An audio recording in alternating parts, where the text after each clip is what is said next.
What is up, boys and girls?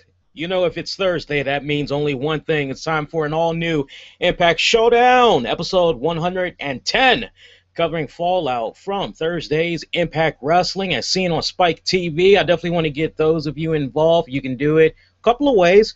Post those comments down below. We're going to try to keep it short and simple. If you want to get in on the action, post those comments down below. You can also maybe grab my attention on our Facebook page over at Infinity One Productions. That's Infinity with an E. Throw the actual one in there by spelling it out, not the actual number one, but you actually have to spell it out. Infinity One Productions. Hey, longtime subscribers, viewers, you know what to do, man. Show that love. Give this piece a thumbs up. Retweet this, Google Plus it, Facebook it, as it's one of the many ways you can spread the good word about our content. And if you're new, we hope that you enjoy our recap and review to the point that you go out of your way to hit the subscribe button so you never miss out on great content we do for you here on a weekly basis. We got a lot to talk about. Not only are we going to be talking about fallout from tonight's TNA, as it was the first night, the first taping, if you will, of New York City, as they had pretty much did this back in July. We're just now getting to it, and it looks like for at least a month and a half, 2 months max, we're going to be seeing some pretty solid content, I would hope. Kicked off to a very good start, I'll say that, but I hope the trend continues. We also have a big update on Bobby Lashley, and some of you all that may be enjoying his title reign right now, well, you may not like what I have to say with regards to the news. We'll get to that in a little bit and also hook you guys up with the very latest in TNA wrestling headlines. Without any further ado, we've teased you guys long enough. Let's go ahead. Let's jump right into it. You know, I've got to set this up properly with regards to talking about tonight's TNA New York City tapings. You know, yours truly was actually supposed to go to the event, but July just ended up being a really bad month because I was actually doing other events. There's a lot of stuff going on. Those of you that actually check us out on the downloads, you know exactly some of the events that we were getting ourselves involved in for the month of July. So I actually was not able to go, and to the point I had tried to sell my ticket on eBay. Nobody, I mean, I couldn't find any deal. Somebody tried to treat me like a crackhead, and they were like, look, I'll give you $5 for the ticket. I said, what the blue hell? And by the way, we may use strong language on this episode. Not saying that we will, because we might not, but depending on my mood and how exactly I'm feeling, I may throw a few F-bombs out there. So you parents that's out there, you may just want to watch this episode by yourself and let your kids go do something else, all right? Just give me a heads up right now. But yeah, I was like telling this one person that hit me up on eBay, was like, look, I'll give you $5. I'm like, dude, that is an insult to me. I paid like about $75 for this, and it was a good ringside seat too. I mean, if you had the right type of camera, you would have looked as if you were like literally right in front of the TNA stars, and you had like professionalized photographs like that. It was that close. I think it was either the second or the third row. Can't remember now, but it was definitely up close like that. Nice, good ringside seats.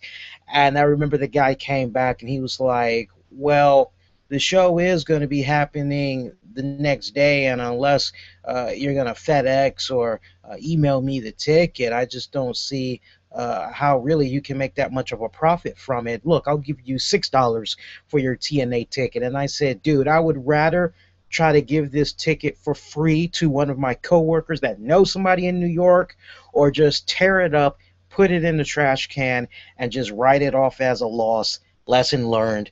And sadly, and I know probably it's going to upset a lot of you hardcore TNA fans, especially those of you that love to travel, I was not able to sell that ticket or find somebody to take that ticket. So for those of you that's kind of like, Lee, that sucks, you should have hit me up. Well, do me a favor, post a comment down below or send me a private message so that I know next time to hit you up. And then next time I come across some tickets, man, we do like to do some special little giveaways from time to time for our audience. We'll try to keep you in the loop, all right? But on that note, you know, I was just so disappointed not being able to go to these New York City shows, as nothing but great buzz has been coming from about these tapings. A lot of people are like, oh, look, this is what happened. And look, we've already talked about the whole how the wrestling websites, they pretty much kind of killed it by releasing the spoilers for the next several weeks. Now, when you go to your favorite website, especially those that's dedicated to the talk of TNA wrestling, they don't really have that much news now. Now they're like just clawing and toothing and all that. I mean, they're pulling teeth just to be able to try to find some type of TNA news that's relevant to the point to make you want to give a damn, which there's a couple of headlines we can talk about. Night one, TNA tapings. I love how tonight had kicked off as we saw the Olympic gold medalist Kurt Angle talk to the TNA fans, not in the middle of the ring. No. This was special. This was night one in New York City. No, they did a little better than that. Of course, TNA coming to us from the old ECW arena, the Hammerstein Ballroom, right next to the bingo hall and all that, as they love to say it in WWE. Kurt Angle, nice pop from the crowd, telling the fans how basically it's kind of like the rebirth of a new era for TNA, if you will, as they're kicking things off right. Six-sided ring has returned. Oh, how I missed it. And I know that we're probably going to have a lot of people. I definitely was looking at some of it on social media. Some people were saying, yeah, big deal. Six-sided ring is back. But does it really help the TNA product? Or, yeah, whoopee frickin' doodah, the six-sided ring is back. But you know what? It's too late for TNA wrestling. TNA is doomed. Look, we don't do all that doom and gloom crap over here. When TNA does right, I give them a lot of praise. At the same time, when they do wrong, I also speak my piece on it. I don't do like some people, and they just turn a blind eye to the negatives, because in order to really excel and get to a point where, hey, this product is pretty damn good, if you're noticing a little bit of inconsistencies, a little bit of minor bad things that could be tweaked here and there, you got to talk about it. You can't ignore it. You just can't. I love how Kurt Angle had set up tonight's opening, followed up by Taz. Taz basically saying, it's good to be back. If anybody knows about wrestling, it's his home, New York City, and just the whole fact that he and the history of New York, it goes way, way back. Of course, the ECW reference, and I love how he hit that ECW slogan of his, defeat me if you can, survive. It's been a while, man. I'm rusty as hell on my Taz slogans. I know somebody's probably going to post it down below. He actually said this, Lee. Thank you, Point Dexter. Thank you very much. No, I love you. Seriously, I love you. Thank you for correcting me. But yeah, solid way for it to open up. And then it would follow up with Bully Ray, Tommy Dreamer. Now, let's just pause right there. And I just couldn't help but really, really marvel in the way this had opened up. So things kick off with the first face being a former WWE superstar. You got a 1996 Olympic gold medalist, a man that is in TNA's Hall of Fame. And on top of that, here is a guy that has spent more years in WWE, but to a certain extent, he's still well known for his time in WWE. But in either case, here you have a former WWE guy kicking things off. Then you follow that up with Taz, ECW alumni, a lot of history that he has with New York. Okay, so you see the trend that's going on here? Keep it coming. Then you follow it up with Bully Ray, Tommy Dreamer, two more former WWE superstars, two more former ECW stars.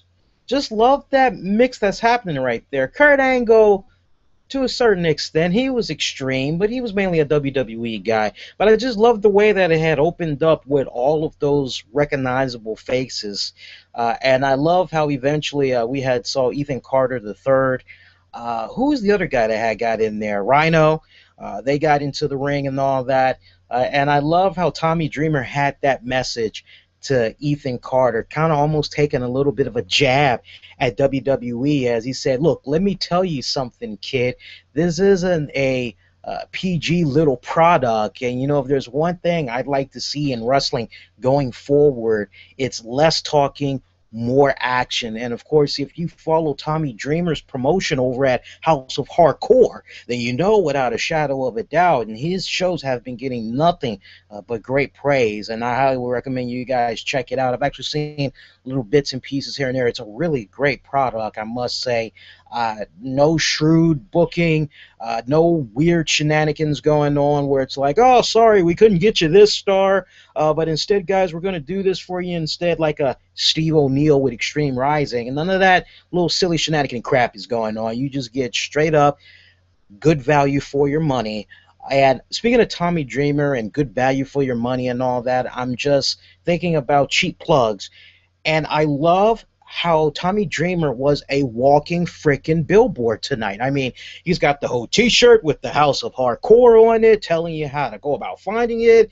And then you look at his pants, and you see a big-ass Twitter icon on one of his pants legs. And then you see on the other side, it says, at the Tommy Dreamer. So you're like, interesting. So, I mean, that's great. I mean, it looked really good on TV. If there's a hell of a way to promote yourself, it's definitely the way Tommy Dreamer had did it. I mean, you talk about just putting eyes on your product, and I'm sure there's definitely a lot of new followers for Tommy Dreamer and the House of Hardcore promotion on that note. But just nice little strategy there by Tommy Dreamer. I got to give that up to him. That is freaking awesome. I didn't really see too much of that going on throughout the crowd. It kind of seemed like it was mainly just on Tommy Dreamer there. Which, by the way, the New York City crowd, I got to give it up to you, as I always love coming to the New York City area when I get a chance. You guys freaking rock. The people in New York City, and I can't stress this enough, if you guys have never been to New York City, make it be your business. I usually try to go there every couple of years, and I usually just hang out down Times Square and all that, and it's just freaking awesome. I love it. I highly recommend you go to the White Castles out there. Look, it's in Chicago, all right? Love White Castle. And, there's just something about a good White Castle hamburger and cheeseburger that, words can't really describe it, but I can tell you this. The frozen food section does not do it justice. It just isn't the same, because the way that they actually hook it up at the restaurant, they steam it, and it just tastes so nice and moist. It's very soft. I mean, the bread, it just falls apart. Everything about it is just magnifico. You got to try it while you're out there. You'll thank me later. But solid way for the show to open up. Before we were talking about food there.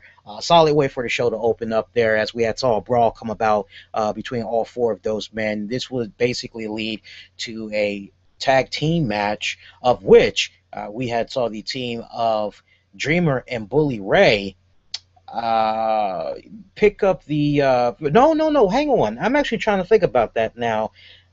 I want to say they lost. No, Dreamer and Bully Ray won via disqualification, if I'm not mistaken, because EC3 and Rhino, they did something, if I'm not mistaken, pretty shady. I'll give myself a little benefit of doubt, because I was a little bit distracted. I was watching the match going on, because I was mainly interacting with you guys. But I'm pretty sure Dreamer and Bully Ray had picked up the win right there. From there, we saw a backstage segment between Sonata, James Storm. If you've been keeping track, watching the product the past several weeks, James Storm has been playing mind games with Sonata, and it really kind of went to a new level tonight, as we saw James Storm say to Sonata, hey, look, you lost your X Division championship last week. Here you are again. You really need to get away from Great Muta, Sonata, because if you keep following this guy, you keep being obedient and listen to everything that he's saying, don't be your own man, you're going to be nothing more than a loser. And he just really tried to pull that intimidation card, and he was trying to psych him out a little bit, try to make him jump physically and all that, but Sonata wasn't biting. And sarcastically, James Storm had wished him good luck, as Sonata had participated in a over-the-top rope battle royal match, if you will, to determine who's going to be the next X Division champion, as Austin Aries had put his title on the line.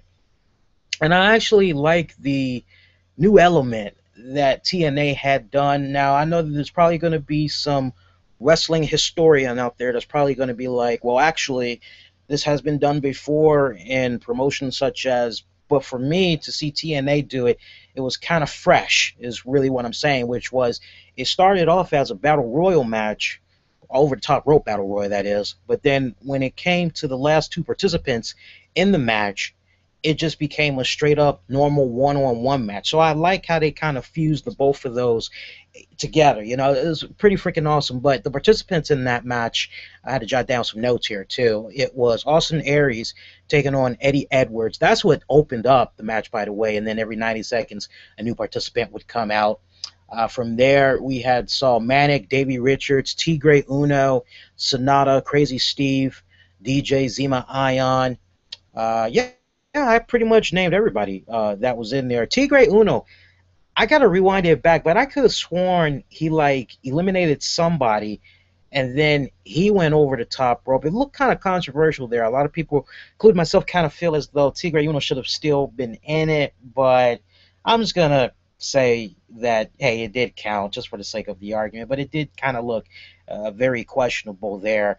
You know, it was a good match, but I didn't like the first half, and the only reason why I didn't like the first half was because it just mainly seemed like uh, a match for the first half of nothing but spots. You know what I'm saying, guys? It's like, okay, look, I'm going to do this, and then I'm going to do this, and then this person's going to go over the top ropes, and then shortly I'm going to follow. It was just kind of one of those type of matches. I really wish that they would have taken their time a little bit more, especially since there weren't really that many participants that were in this match. I really wish that they would have taken their time and do a little bit more wrestling, you know, rather than just have it be about spots. But I tell you what, they did make up for it in the end, because it did balance itself out, as the final two participants was Austin Aries and Sonata.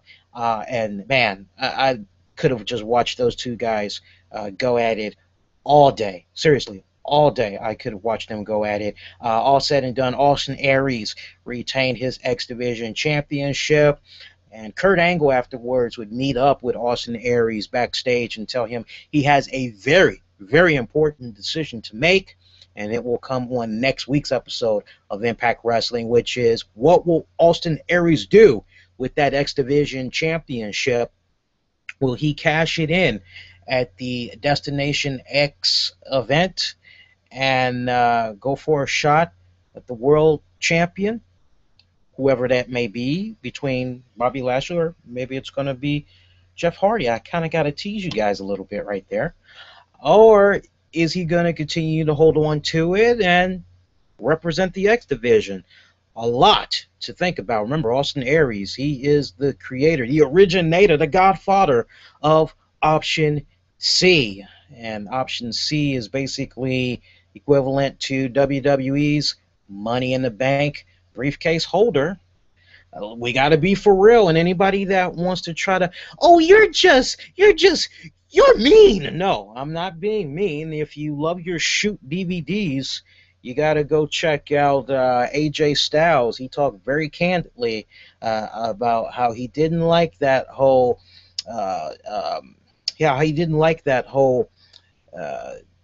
damn, I actually drew a blank. It's very rare I draw a blank here live for you guys.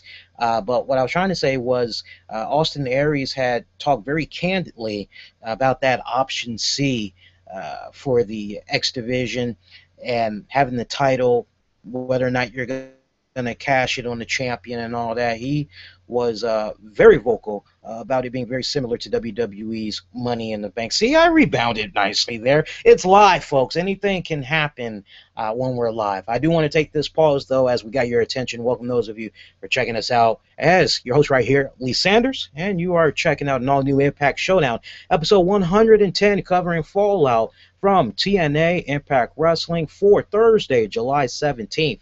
2014. What I want to do for you guys right now, for those of you that's going to be checking out this recording, I want to take a brief ad break. So you're going to see an ad just for a few seconds, but hang tight. When we come back, we're going to continue the discussion of tonight's fallout from TNA. Also, some major news for Bobby Lashley. Some of you fans may not really enjoy that. We also got some Vince Russo news, as his association with TNA Wrestling has been revealed. We'll give you all the details on that.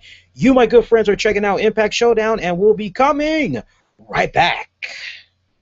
And we are back. All right, let's continue on the talk of tonight's fallout from TNA Impact Wrestling. So we talked about what went down with the X Division Battle Royal match there, Austin Aries retaining.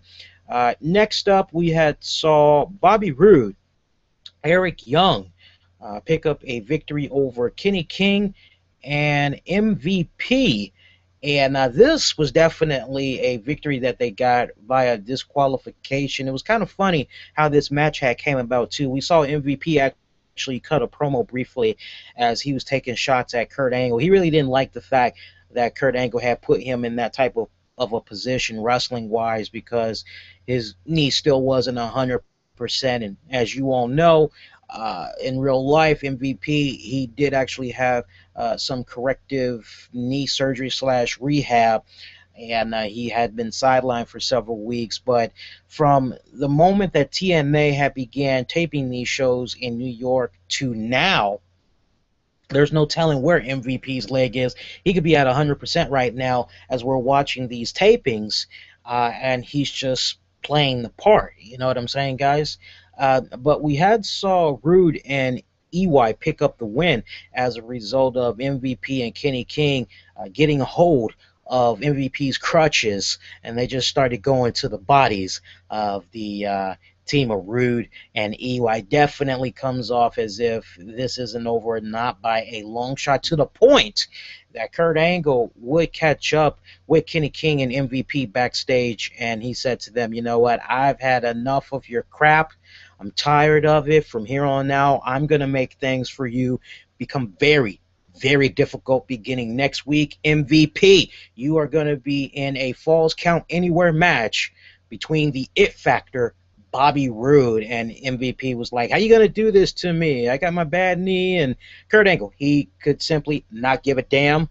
It's true. It's damn true. So next week, we're going to see Bobby Roode take on MVP. The number one burning question that you got to have in your mind going into that match next week is Bobby Roode finally going to be in a position where he's going to be able to finally extract revenge on MVP for abusing his power to the point that we saw Bobby Roode storyline-wise get taken out of the program, out of the promotion indefinitely, at least until Kurt Angle came back.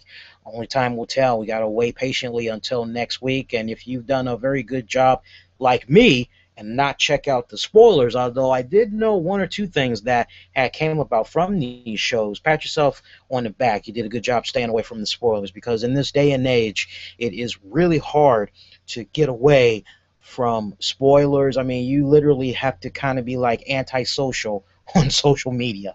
No pun intended there. Next up, we saw Rain take on Brittany in a no disqualification match. I'd be set on fire if I didn't bring up this point. What in the blue hell was the point of this match being a no disqualification match? I did not see any steel chairs get introduced. I did not see Janice get introduced. I did not see thumbtacks. I did not see sledgehammer. Basically, I didn't see any type of weapon. I didn't see these girls go outside the ring and take the action to the fans. You know, have them be surrounded by Atlas security, make sure that no weird sicko grabs their behinds or their boobies, you know. Like, we didn't see any of that. This match was a no DQ match that was basically contested in the ring. Now, correct me if I'm wrong, guys. Maybe I'm just being a little bit too critical here. But I'm just thinking about how I love my wrestling and all that. And I'm a OG. You know, I grew up on my wrestling from the 80s and all that. And I do have a great appreciation for the wrestling in the 70s and all that. I got pretty much hip to that courtesy of my granddad and my dad.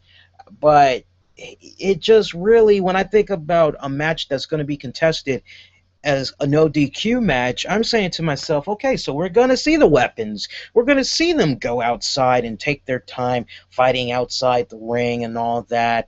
However, if it's a no DQ match, then maybe it's a match that, has a situation where the pinfall or submission can only occur inside the ring. Okay, that's fine, but I should still be able to see some type of action come about outside the ring, right?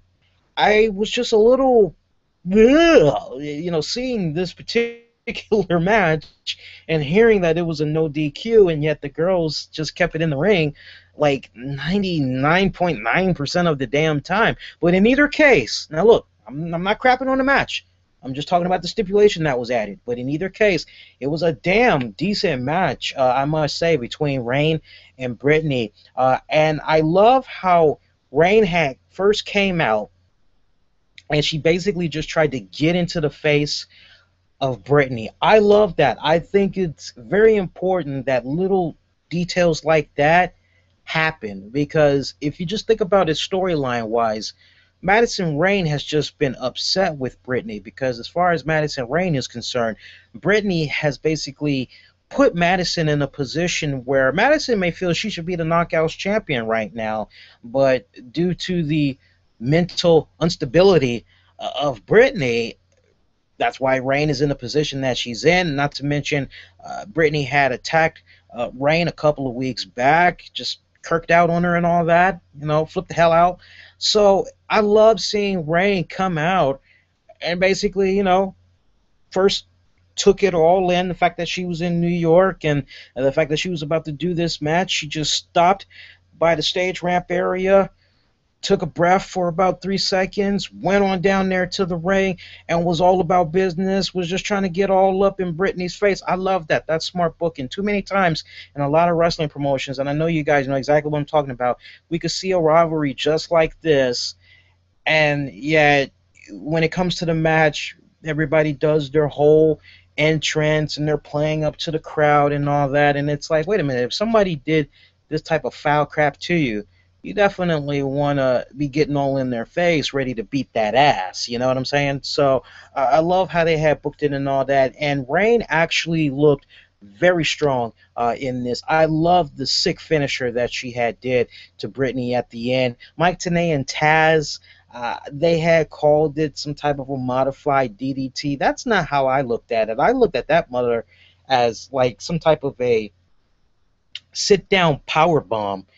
To a certain extent, because she had grabbed Brittany around the neck, and she had her other hand like around her waist area or maybe around her rear area, and basically dropped to her bottom. And I kind of looked at that almost like a sit-down power bomb, almost a sit-down power bomb.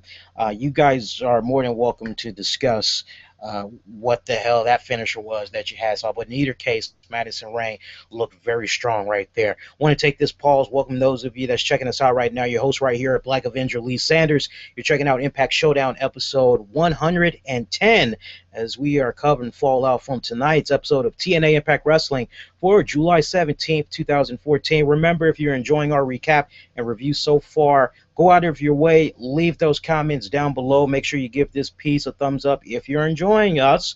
You can also go out of your way to share this a number of ways by Facebooking it, retweeting it, Google Plusing it, one of the many words, or many ways rather, you can spread a good word about our content. And be sure to also give us a follow on Twitter at the RCWR Show while you're at it. I actually had heard from people that I wasn't even aware that checks us out every single week, and they're like, love your content, you guys are on point, Lee, you do such a great job. I love seeing great praise like that, but you know what, show the ultimate support and leave us a review. In particular, you can leave us a review on iTunes, or you can leave us a review on Stitcher. I definitely recommend you do Stitcher first before you go on to iTunes. Links are in the episode description below.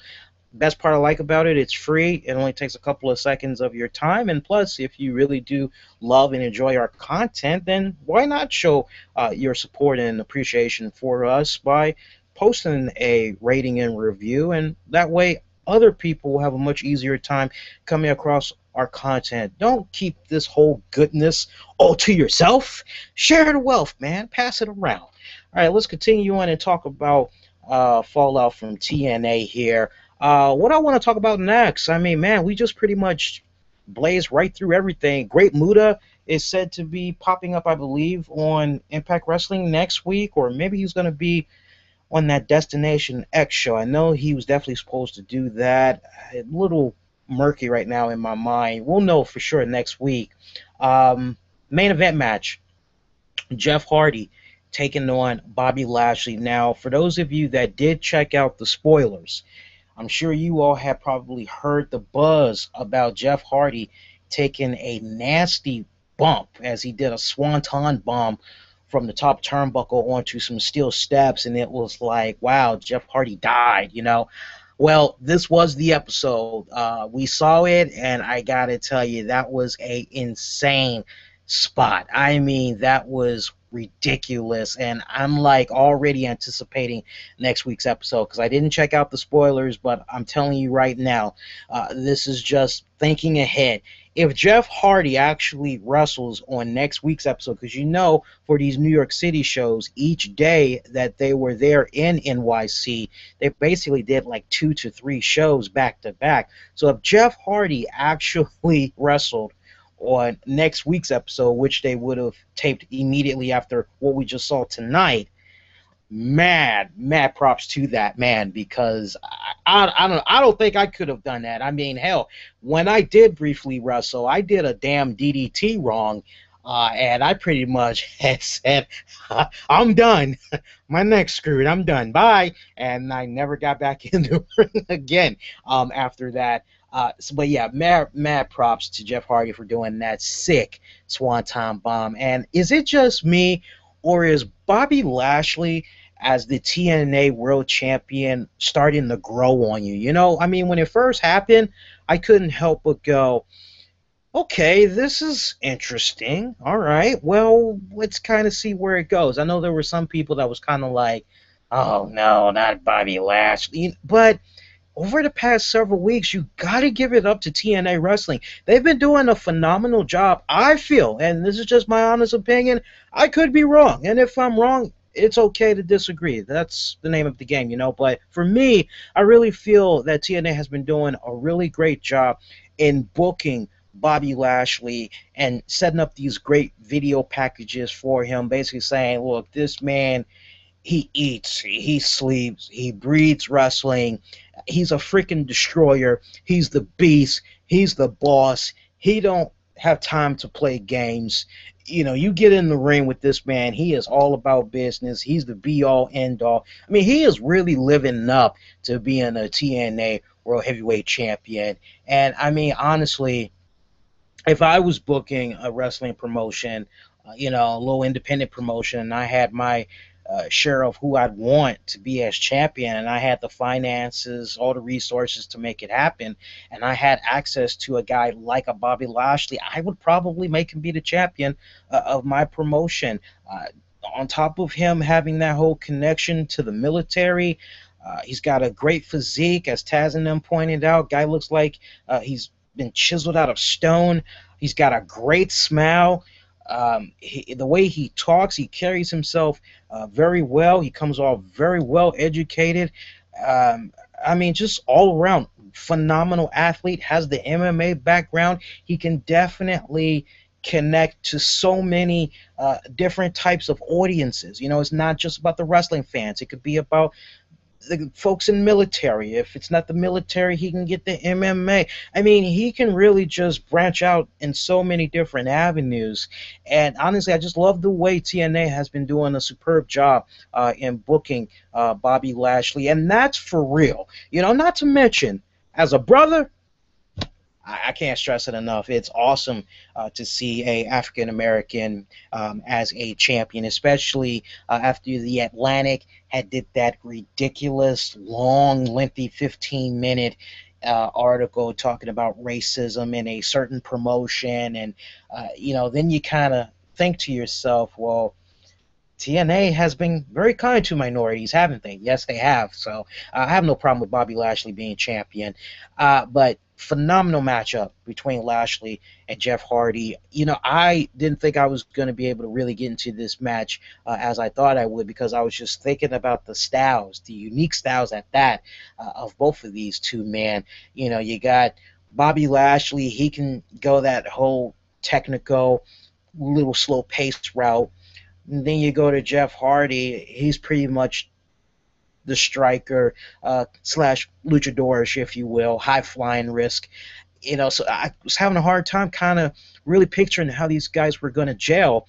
And that's just going off of recent memory. I know these guys kind of locked it up a little bit.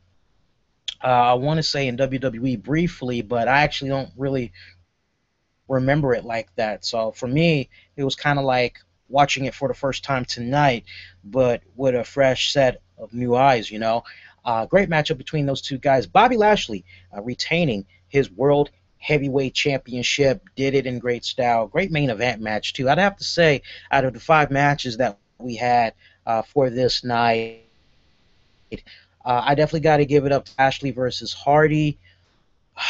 I'm trying to, the tag team match, E3 and Rhino versus Dreamer, Bully Ray, that was actually pretty good as well. I'd have to give those 2 matches the most standout. If I were to go for a number 3, just for an honorable mention, damn, that's a tough call. I'm actually, despite the X Division Battle Royal turning into a one-on-one at the end, I actually have to give the edge to Reign versus Brittany. I actually kind of enjoyed that match a little bit more. So, main event of the night. We kept getting this tease as we saw that Dixie Carter was in the house, and you're kind of like, okay, what's going to happen with Dixie Carter right here? Why is she here? What's up? And you see Kurt Angle. He comes across her at one point and says, what the hell are you doing here? And Dixie's like, hey, you forget that I still run things around here. I'm still the owner of this, and if I want to go out there and address the people, my fans, that's exactly what I'm going to do, and you can't really stop me. And of course, Kurt Angle's whole concern was, what if Bully Ray is able to get a hold of her and everything? And to that main attraction we go, that main event we go, as Dixie Carter, and I mean in true heel-like fashion, the crowd, they really, really did not like Dixie Carter there. I mean, what can you say about Dixie Carter? Dixie Carter has really come full circle with this person that you just love to hate, and it's so funny because so many people, they badmouth her. I mean, you can go on social media on a typical night, and a lot of people have nothing but ill will to say towards her, how she shouldn't be on TV, blah this, blah that, she sucks. Well, guess what? She's still getting a reaction. And the fact that you're saying those things, especially when you're there as a ticket holder, and you paid to see all the wrestling go down at a TNA event, and you're saying those things at her, guess what? It's letting her know that she's doing her job right, because to get no reaction whatsoever, well, then you're not doing your job right, obviously, So I really got to give it up to Dixie Carter, man. I've just been, every single week, I've just really been finding myself loving her character more and more and more. And at the same time, I've let it be no secret, I have like the biggest crush on Dixie Carter. And I got to tell you, the way she came out tonight, I love that outfit that she was pushing. I especially love the nice New York accent that she tried to do there on the people there, Yeah, it was pretty good. That's probably like the worst New York accent I just did, by the way. I apologize to my New York residents out there. But yeah, we saw Dixie Carter. She basically was taunting Bully Ray to come on out, because she pretty much has been sick and tired over the past couple of weeks of him saying that she's going to go through a table courtesy of him and all that. Keep in mind, she did come out with Rockstar Spud, who, by the way, was dressed in a all-orange suit. And Taz, I love the little jab that Taz had tried to put in there on Rockstar Spud when he said, come on, man, what's up with the orange, though? Why orange? And I just couldn't help but say to myself, Taz, you need to shut up, because you came out in all orange. You're one to talk, But yeah, it's a great little spot right there. We saw Bully Ray, Dreamer, they came out, and pretty much they had took on Ethan Carter and Rhino. So basically, it was 2.5 men as Rockstar Spud was kicking back, trying to protect Dixie Carter. Eventually, there was a brief period where we saw Rhino and EC3 out of the ring as Bully Ray, Dreamer, they cleaned house. Rockstar Spud was there by himself. He tried to do what he could, but he met a strong boot to the face, courtesy of Bully Ray. Dixie Carter, a little petrified. I just really wish, if anything, if I got a critique and I got to offer constructive criticism, I wish Dixie Carter would have came off a little bit more. Maybe we'll see this in the coming weeks, but I wish that for this particular segment, she would have been a little bit more antsy. She would have been a little bit more agitated, because if you lost whoever it was that's protecting you and you find yourself to be, in the corner, I mean, there was so much gap between Dreamer and Bully Ray that she could have just dropped to her knees. Like they teach you in school. When there's a fire, what do they usually tell you to do? They say stop, drop, roll, or some crap like that. I mean, she could have easily stopped, dropped, and rolled her way out of the ring and just got the hell out of there. I just wish she would have seemed a little bit more agitated and, maybe tried to go to the left or whatever, and Dreamer's just boom right there as soon as she thinks it, and then she tries to move the other way, and boom, Bully Ray's right there. It just kind of seemed really, it almost kind of came off a little uneasy to watch to a certain extent. But soon after we had saw Tommy Dreamer, he did grab a hold of Dixie, and meanwhile Bully Ray had went to the top turnbuckle, and he was about ready to do the what's up, and do the flying headbutt to her groin area. And yes, guys, women, they do hurt down there if you hit it just right. And I'm not talking about in the bedroom type of way, okay? But we had saw Rockstar Spud and the others. They came back on the rebound. They had saved Dixie Carter. And we saw Dixie Carter, Rhino, EC3. No, EC3, he didn't make it in time. So it was actually Spud, Rhino, and Dixie. They actually had went out to the fan section where we had saw EC3 get attacked by Devon. Yeah, Devon had returned, and we saw a Team 3D reunion as Bully Ray did the flying headbutt to the groin of EC3. And afterwards, we saw EC3 go through a wooden table, and that pretty much was how it ended. Remember, Bully Ray, several weeks back, he had his hit list of people that he wanted to see go through the table, and he's already got EC3 out. You can't help but kind of wonder how they're going to dub this now. Is it going to be a situation where maybe we're going to see EC3 be out for a couple of weeks to sell the injuries that he took by going through a table? That way you can continue this whole process of elimination, or are you going to have Ethan Carter show up the very next episode? So it should be interesting to see how that comes about. Don't be too surprised maybe if EC3 ends up being in some type of a netcast or whatever. EC3 definitely stood out to me the most during Impact Wrestling tonight. I love the promo that he had cut at the beginning, working with Dreamer and Bully Ray. I love how the fans chanted he couldn't wrestle, and he comes right back. He says, "Oh yes, I can," and they came right back at him, and he just had different rebuttals to them, but he was able to handle himself very good. He cut a really damn good promo working with those guys earlier tonight. And just overall, I'm just thinking about it in retrospect, he really shined the most, I felt, during Impact tonight. Him, Bobby Lashley, Bully Ray is another one that really kind of stood out to me. It really didn't start coming full circle for me until towards the end, because just think about it. Around this same time last year, Bully Ray was involved in the whole Aces and Nates thing, and it seemed like that was one of the best story arcs that was happening at the time, to the point that you just had a hard time picturing what was going to be next for Bully Ray once you removed him from Aces and Eights. And it just seems like, I know a lot of people definitely were very concerned with him all of a sudden going the face route and all that. But I think TNA, you got to give them a pat on the back. They've done a really good job in really putting him in the right type of a position. I hope that with the weeks to come, we see more returns of the knockouts. I want to see some more very solid action. I miss seeing Brooke Tessmacher. I kind of felt a little bit sad not getting my fix of Gail Kim. I definitely need to see some Taryn Terrell. Yeah, bring them. That's all I got to say. Bring them.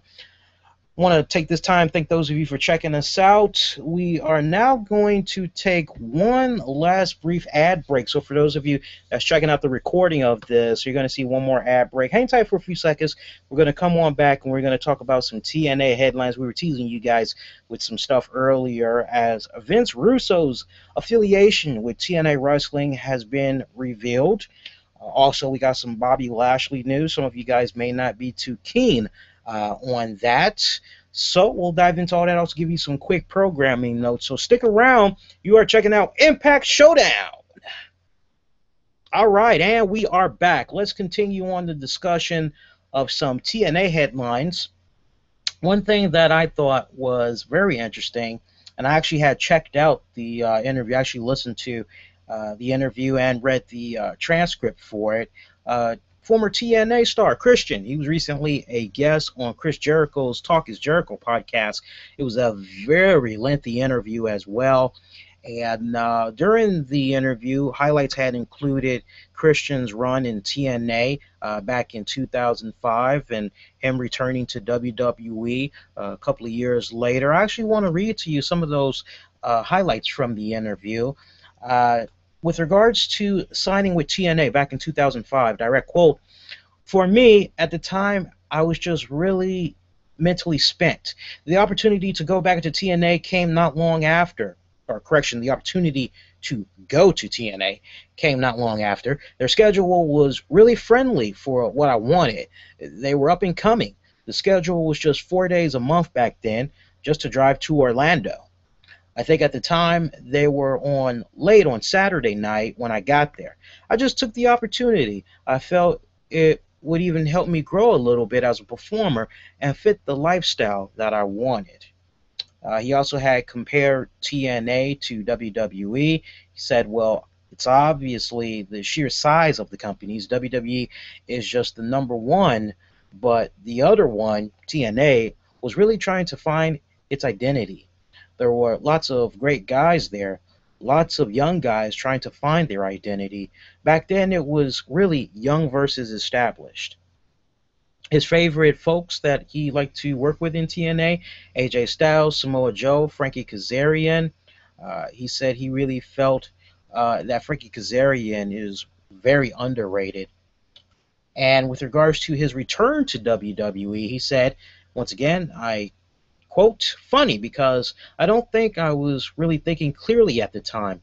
I was just an opportunity. It was just an opportunity, and I took it. I always felt that I was ever going to." I don't know who the hell wrote this, by the way. It wasn't me. I usually write transcript highlights a little better than this. "I always felt that if I was ever going to go back to the WWE, I had to do it now. I knew that when the time was right, I always wanted to go back. Felt right, and we worked some things out, and the rest was history." Now, I will say this with regards to Christian's time in TNA wrestling. You know, Christian wouldn't have been the ECW champion. He wouldn't have been the World Heavyweight Champion if it wasn't for getting the opportunity that he had got in TNA wrestling. And, you know, just thinking about how Christian's career ended up becoming in WWE, you know, for me, it just kind of came off as if WWE said, boy, go to another company and kind of embarrass us, will you?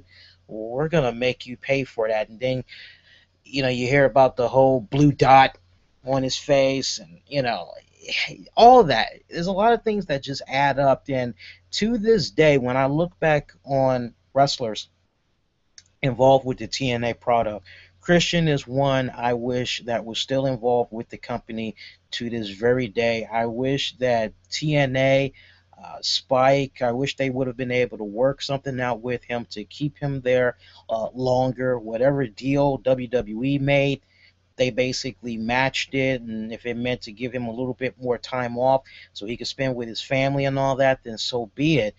Because I can't help but think in retrospect that had Christian remained with TNA Wrestling, he probably would be still in the main event scene to this day, or maybe he might have pulled an AJ Styles. Who knows? But at the same time, I can guarantee you this.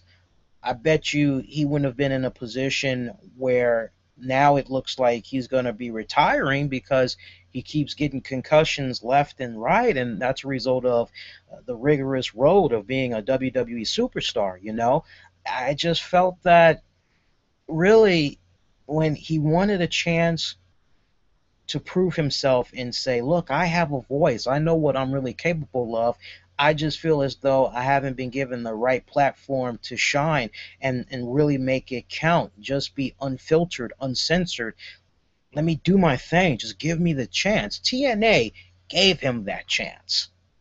And when it counted the most, it just kind of seemed like, well, by TNA, I'm going back to, best analogy I can give. Well, why the hell do I want to eat?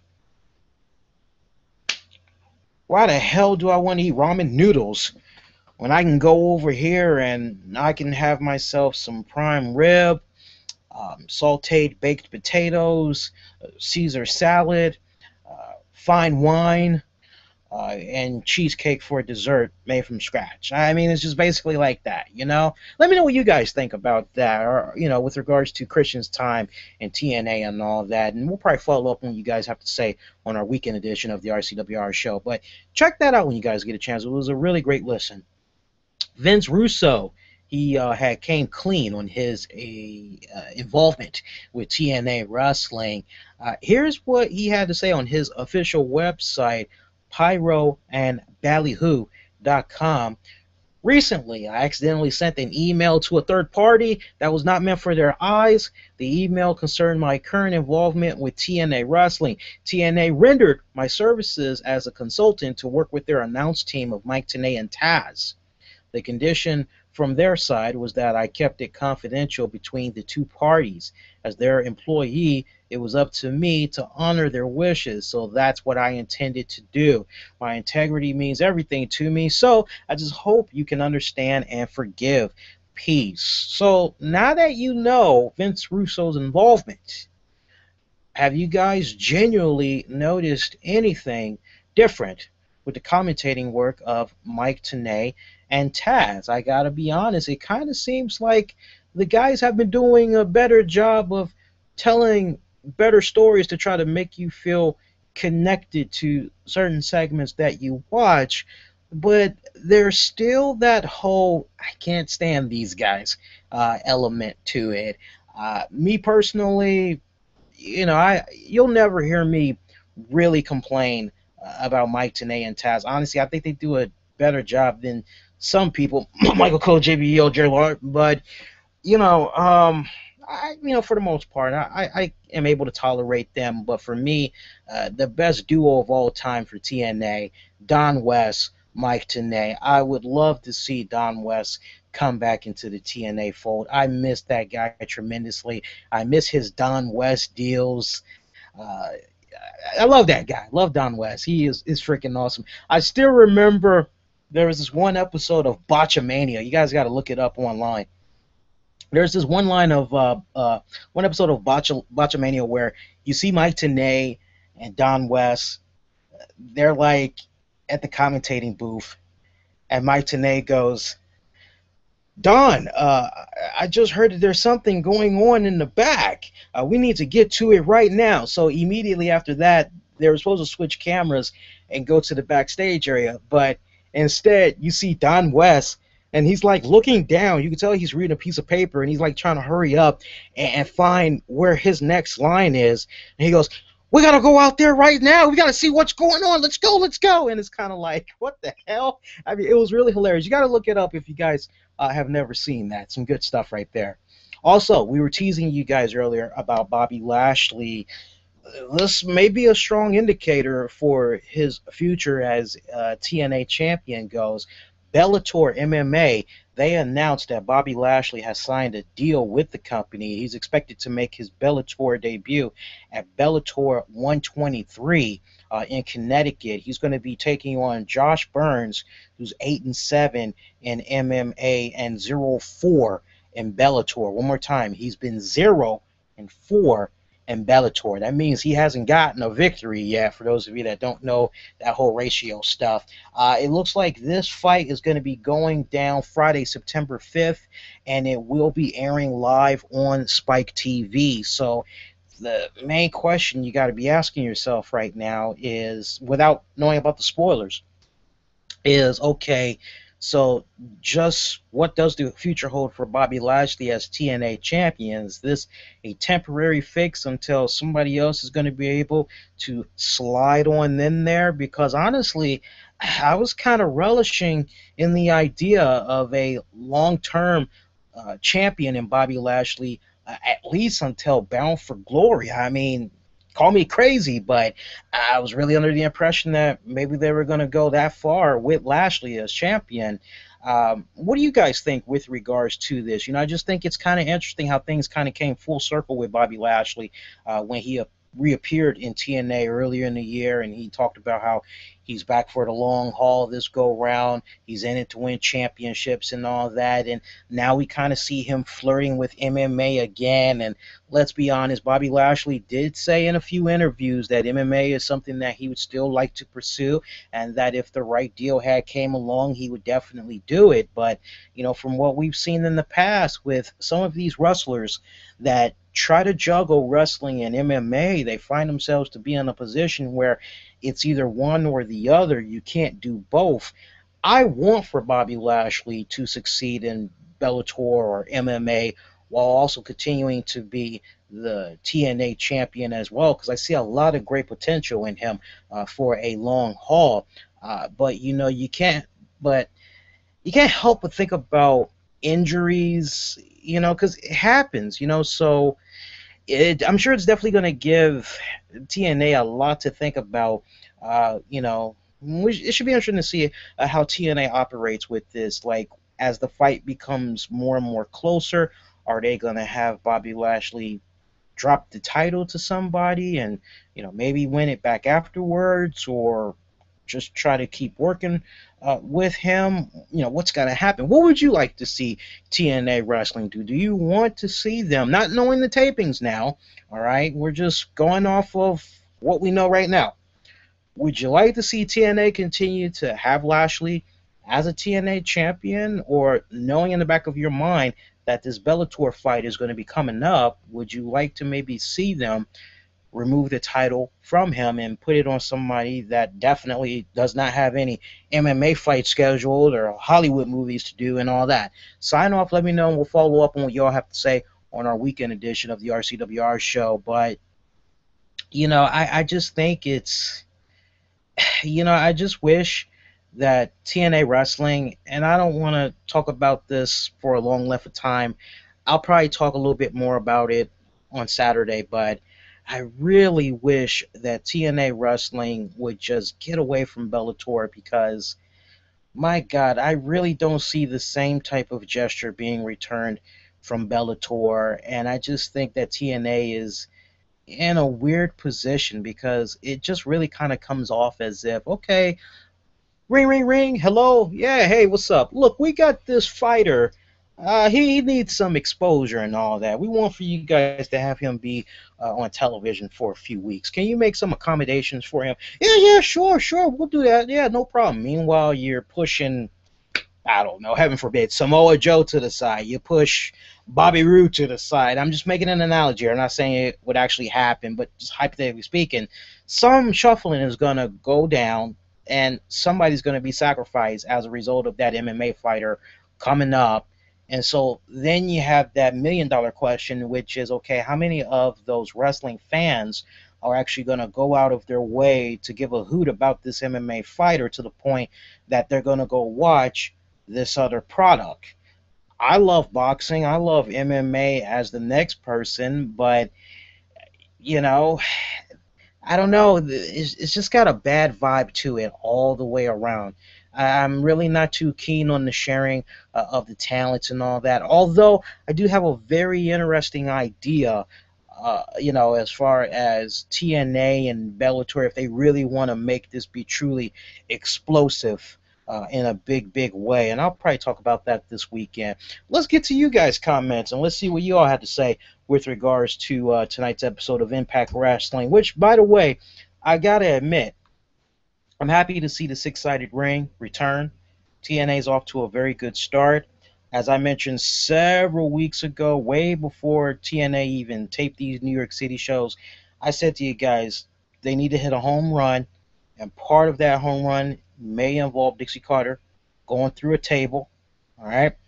Um, I love how they are kicking things off right now. I'm looking forward to seeing these next batch of episodes to see how they do.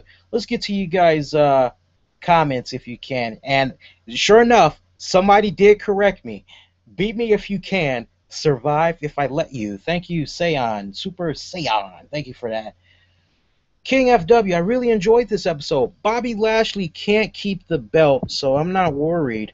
But there was no Samoa Joe. I was a bit sad. You and me both. I'm really hoping in the next coming weeks that we see Joe and Kurt Angle collide. I did explain the reason why a couple of weeks ago. Go check it out when you guys get a chance. If anything, we'll probably try to see if maybe we could make that be an excerpt or something. The K. You know who you are, The K. I think TNA overhyped the New York City tapings. Interesting. Tonight felt kind of boring to me. I wasn't able to make it to the end of the show and ended up turning it off to finish tomorrow. Don't know about anyone else, but to me, it felt like the same the same old TNA. Oh, and Adam Cole got robbed, baby. How do you guys feel about that comment? You can either respond directly to the K, that's the Krishna, I believe that's how he pronounces his name. Super Saiyan, good show tonight, especially the X Division Gauntlet, but it was still way too overhyped from people who went to the tapings. Can't wait till next week's show.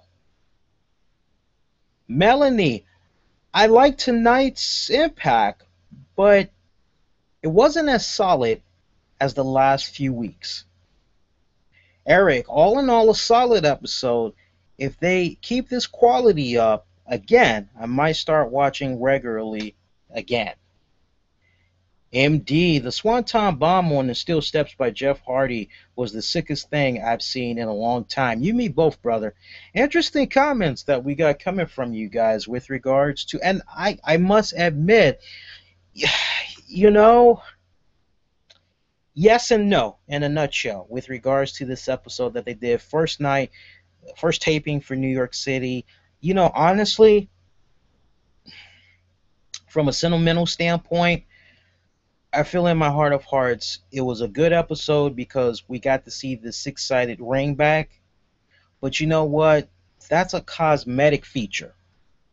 If you really want to break it down, those of us that have watched the TNA wrestling product since like day one, and the six-sided ring was pretty much there until Hogan and Bischoff came into play, we saw the wrestlers really utilize the hell out of that six-sided ring. I mean, they really did. They utilized the hell out of it with their bodies. I will say in retrospect that we didn't really see that too much throughout the entire night. I must say, we really didn't. And so that's, cosmetically, it looked good. New York City, great crowd, great energy. Honestly, and I'm looking at the matches right now, if it was me, then this is the first taping for a New York City show that you all had saw tonight. If I could change a couple of things, I would have kept Ethan Carter, Rhino taking on Dreamer and Bully Ray. I would have kept that. For the X Division title, I actually would have made that be a Ultimate X match. If not an Ultimate X match, no, I stand behind that. I would have made it be an Ultimate X match, and I would have involved Austin Aries defending against Tigre Uno, Sonata, and I would have brought in Low Key. I'm winking because I know something you guys don't. Let's see. The knockouts.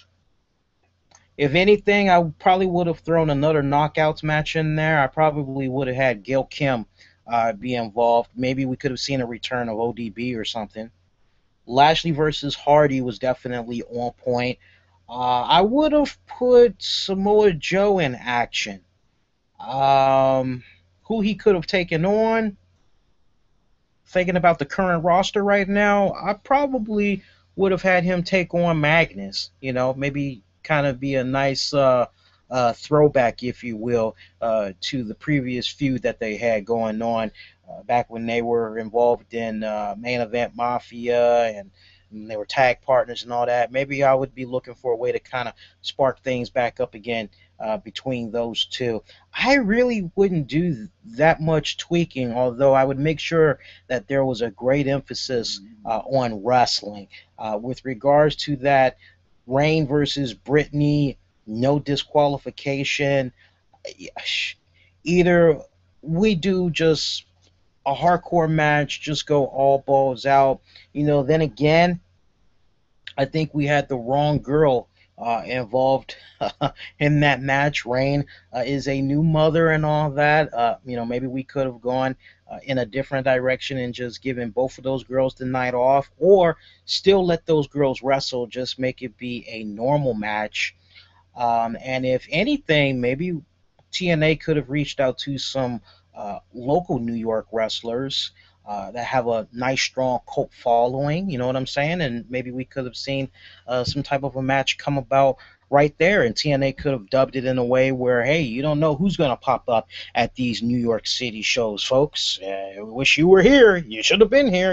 They could have did it like that. But I do agree with you guys in retrospect that other than seeing the six-sided ring return, that's just something cosmetically you notice.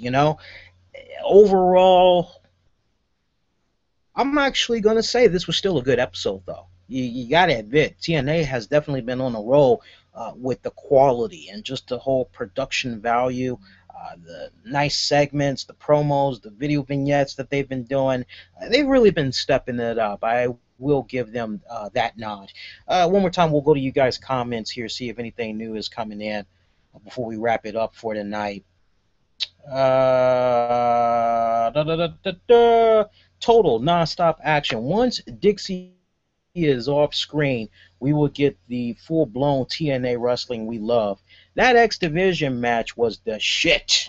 We need more of that. Well, somebody had actually enjoyed that match. That's good. ABT, it was pretty good, but they better step it up a little notch to get more viewers. Give the X Division longer matches, and you'll get me interested. I also think Jeff should be in hardcore matches, as fans will really dig seeing cool spots like Swanton Bomb through the tables. Yes, indeed. What else we got right here? Saying, thank you for that. The name of Madison's finisher is called Botch. It's a common move. Thank you for that, man. Appreciate that. I haven't really seen her do it enough. Or then again, maybe I just don't pay attention to Madison Rayne enough. That could be just me. All right, so quick programming notes that I want to give to you guys, especially those of you that check us out on the downloads. All this week and last week, we've been having problems with our Blog Talk Radio servers to the point that we haven't been able to air live episodes. And that sets up a big negative domino effect for you guys that's try to check us out on iTunes, Stitcher, and all that. So for this week and this week only, at least that's the way we're dubbing it right now, we actually have premiered the RCWR show from Tuesday on Spreaker. So you can actually catch it right now. I'm actually remixing Tuesday's episode in a new and unique way, where for those of you that's going to be checking it out on the downloads, you all are in for a treat because we actually go really, really in depth about me having the opportunity to go see comedian John Witherspoon at DC Improv. And it's great stuff. It's a totally different experience than what's available right now on Spreaker and iHeart. I will be remixing it tonight.